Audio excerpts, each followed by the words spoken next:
Is it better to buy a business when getting started or use marketing to build the business?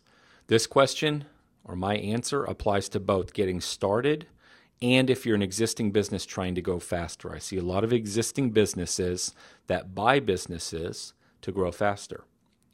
So my opinion on this, and it's been stated before in other videos, is that it's better to grow organically than it is to buy a business, meaning that it's better to go out and do your own marketing. Now, why do companies buy other companies? To grow faster. Well, if you're a small guy, so you're in the lawn care industry, landscape industry, and you're smaller and you don't know how to you don't know how to do marketing, which means you don't really know how to grow your company on your own, then you are stuck in a predicament. And your only way to achieve growth is to go buy companies and buy accounts. So my opinion is that once you learn how to market and you learn how to get accounts on your own, you'll be less interested in buying accounts.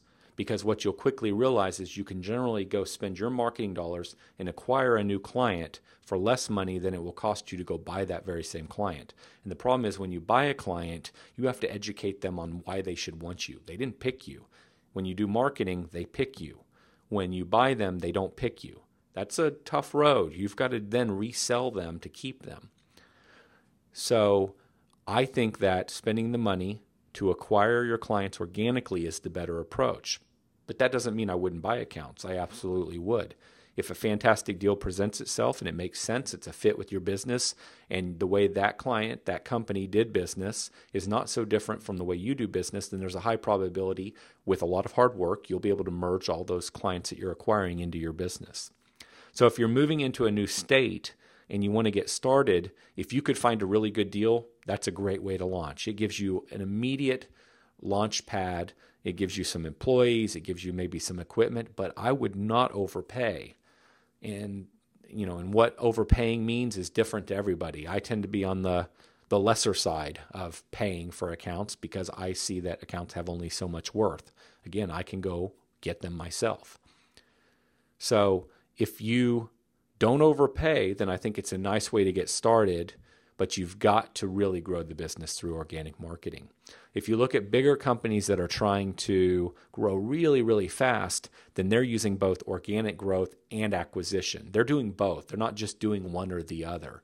Then we've got some major players in the industry that have such high attrition, meaning so many clients are leaving on an annual basis, that to keep their numbers where they're at and grow their client base, they have to acquire. They have no choice but to acquire.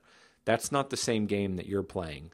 So as a company that you're just trying to grow larger, my focus would first be on learning how to market, learning how to get new clients, and acquiring clients on my own. And then from there, I would augment that strategy with actually acquiring reasonably priced, actually very well priced lawn care companies, landscape companies, irrigation companies that very closely match the business I already have and integrate them into my business.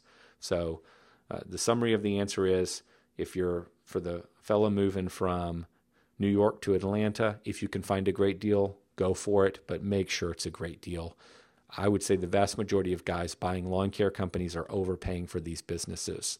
And there's a reason why most guys are getting out of their business. And it's not usually the reason for it is not usually one that has to do with being a fantastic business that's going to make you a ridiculous amount of money. So be very careful about what you're buying and the real motivation behind why they're selling it and what the hidden problems are and how long will it take you to recover your money. Consider all of that, and I think that'll help you make the decision.